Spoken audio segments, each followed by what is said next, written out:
Hey fam, welcome back. Hopefully you guys do good and having a great day. If you're not, please let me know what I can do to help you.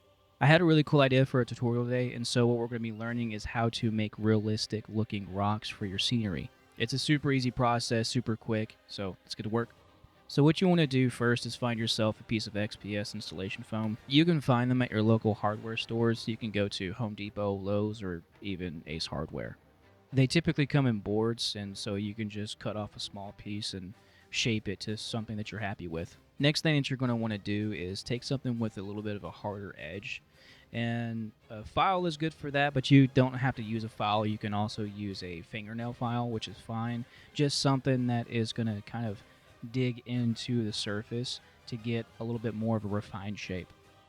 This part is actually where I would recommend a fingernail file, just because it's a little bit softer. It's going to be easier to work with. And so the idea is to take away the sharp edges a little bit to make it easier for the next step. So the reason I told you guys to file down those edges to make it easier on this next step is because we're going to be taking a scrunched up piece of tinfoil, and then we're going to be pressing it into the piece itself just to get that texture. That's what we're going after, is that texture.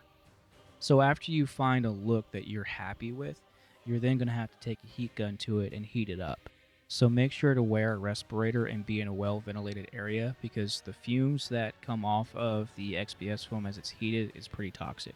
And so you want to heat it up just enough to where the foam hardens up just a little bit.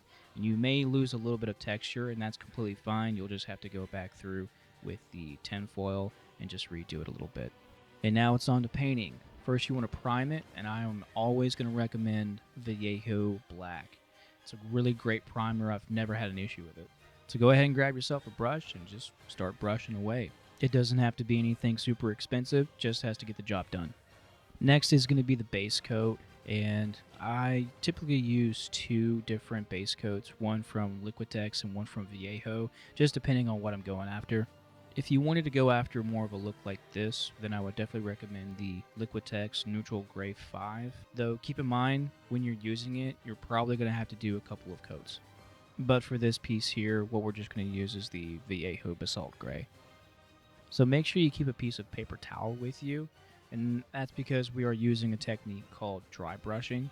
Go ahead and take some paint, and then take your brush to the paper towel, brush off most of the paint until there is a very light streak of paint left, and then you're going to go ahead and take that to the piece. So go ahead and brush the whole piece, but make sure to be careful because you can absolutely overdo it. The idea is to create an illusion of depth, and as we put the base coat on, we begin to see that. And so next paint that we're going to be using is a lighter gray. We want to go from darkest to lightest, and so I recommend Vallejo White Gray. Never had an issue with it. Make sure that you pay closer attention to the edges because you want to give this illusion of wear and tear, and so it'll really make the edges pop out a lot more. Next is a black wash, and I prefer to do black washes before I do my highest highlights. That's simply because it looks sharper, and so I recommend the Apple Barrel Matte Black. Super good for washes, and it leaves a pretty cool finish. So when you're doing washes, make sure that it's not either super runny or super thick. This just takes some trial and error, some experimentation to find out what works best for you. Use a small piece of paper towel to dab the surface. And what that is doing is it's breaking up the uniformity and making it look more natural. The very last paint that we're going to be using is white from Vallejo.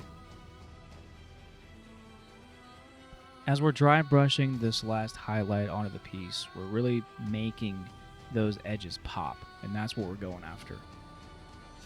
Now it's on to aging, and so at this point you can just grab a bucket of dirt and just throw it onto the piece or brush it on. I like to brush it on because it gets into all the nooks and crannies. Though if you're using dirt, two things.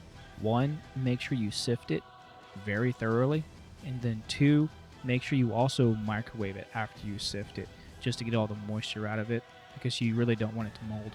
And that's pretty much it, guys. That'll do it. Hopefully this video helped you out, and if it did, please like, share, subscribe. I'd love to have you guys join the family. And if you happen to have any more questions, leave a comment in the comment section. I'll be more than happy to help out.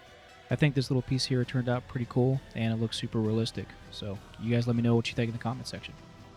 Remember to take care of yourselves, guys, both mind and body. Take care of each other. If you need me for anything, just reach out.